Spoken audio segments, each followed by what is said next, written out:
pina-check talaga natin ng pulley niya, magaspang na yung ikot.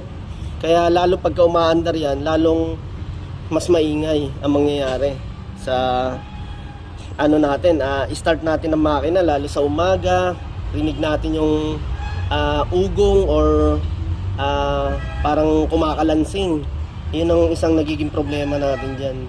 Minsan nawawala, minsan lumalabas. Yun, mga idol, una natin talagang i-check dito yung alternator pulley. Yan ang isang unang bumibigay dyan bago tayo pumunta sa ibang parts, para nang sa ganon hindi tayo madoble ng gastos. Yun, okay. Ilan na? Oh, eto, tinakbo pa lang ng Montero Gentry ni boss is 25k mileage. Medyo umingay na. Chine-check natin, gaya nito may bearing pa sa likod to. Yung bearing natin sa pulley, eto sa harap. Yan. Eto medyo sabihin natin may naririnig na tayo dyan. Tapos eto yung sa likod. Yan. Okay, bali inikot natin sa gato yung pinaka tatanggalin natin ito. Okay, idol. Ito yung ating ipapalit.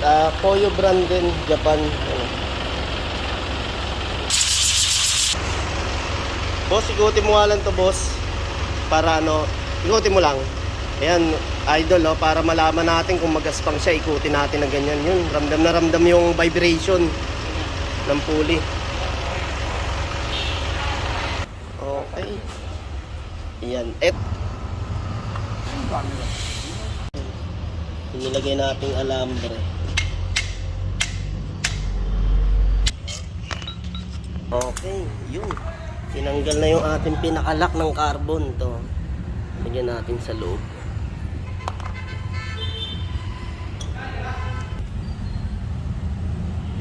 Ang ganda lang din talaga ng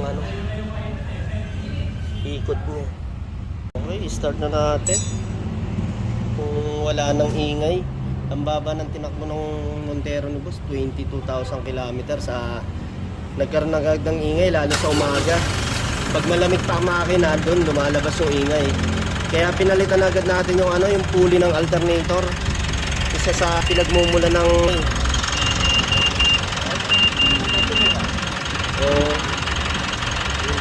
alternator sa ilalim. Yan. Yun nga, sabi nga ni boss, gumanda yung tunog dahil sa napalitan natin yung pulley ng alternator. Ayun kasi yung unang pulley niya medyo magaspang na. Pati belt kinokontra niya. Tsaka yung ibang bearing. Yun ang kagandahan sa na-maintain talaga natin yung mga bearing, pulley. Hindi naman kailangan talaga palitan pa ng belt. Napakaaga pa ng tinakbo sa 25 mileage. 25k mileage.